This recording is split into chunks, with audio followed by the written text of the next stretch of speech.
Have you heard of classical approach of management theory? You might recall that this concept, which has been around for a long time, it includes scientific management, administrative management, and bureaucratic management theories. Firstly, we begin with scientific management theories. To better understand this topic, we come to the introductions. Scientific management was introduced at a time of peak industrial growth and shift in the workforce from rural farm labor to industrial manufacturing. Scientific management is concerned with knowing exactly what you want men to do and then seeing that they do it in the best and cheapest ways. For example, this is what concerned with improving the operational efficiency at the shop floor level. Taylor believed that all workers are motivated by money, so he fostered the idea of a fair day's salaries with effective working days.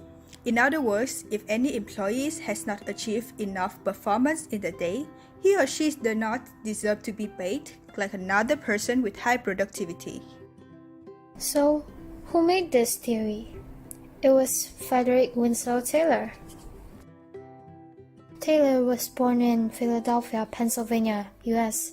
in 20th March 1856, and he passed away on 21st of March 1915 when he was 59 years old. He was an engineer and also an inventor. He worked in Mid-Val Steel Company. When he worked there, he introduced time and motion study, and this study formed the basis of Taylor's theories of scientific management.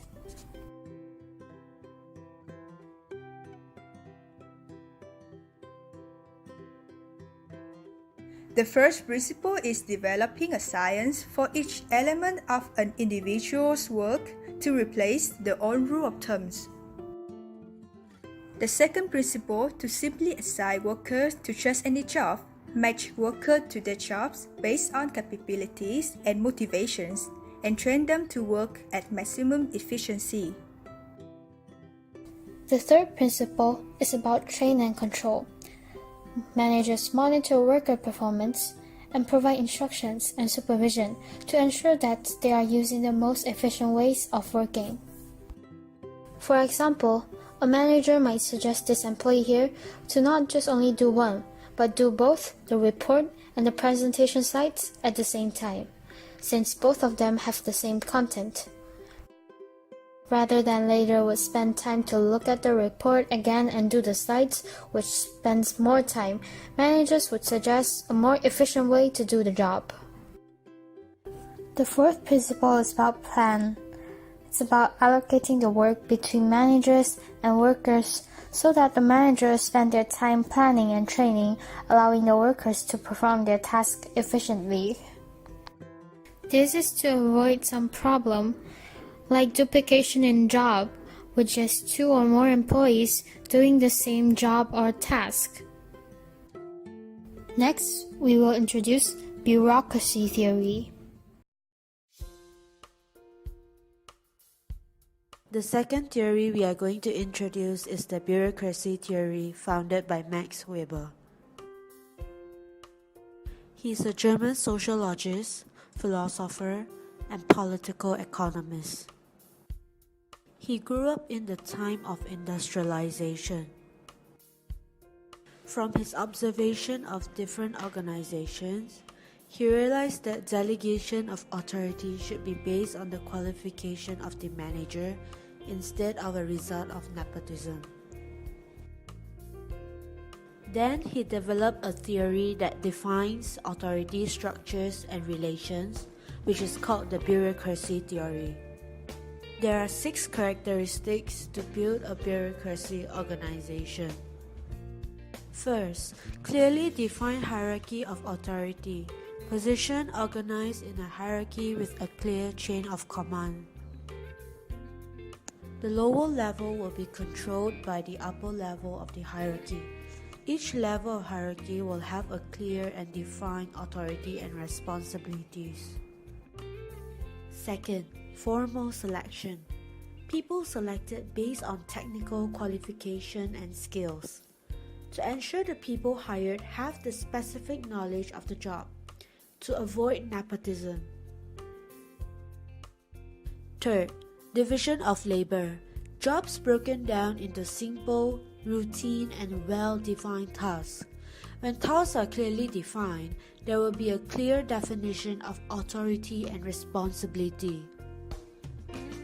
Managers will be well aware of their limitation of authority within the organization. Fourth, career orientation.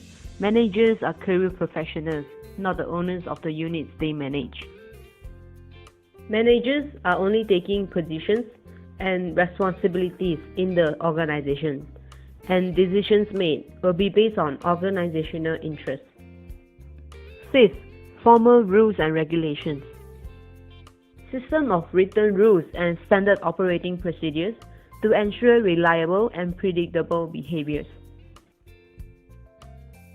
Employees are expected to follow the rules implemented by the managers, otherwise they will be punished.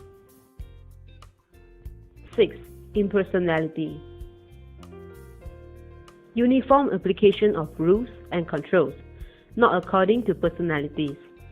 Rules are uniformly applied to everyone, no favoritism. Now, we have learned the two main theories of classical approach. But what's the difference between these two theories? Scientific management theory is concerned with individual work tasks and how workers may perform their tasks in the most efficient way. Bureaucratic theory is concerned with the entire system of organization, finding ways to manage organization more effectively. Lastly, we'd like to say thank you and have a great time.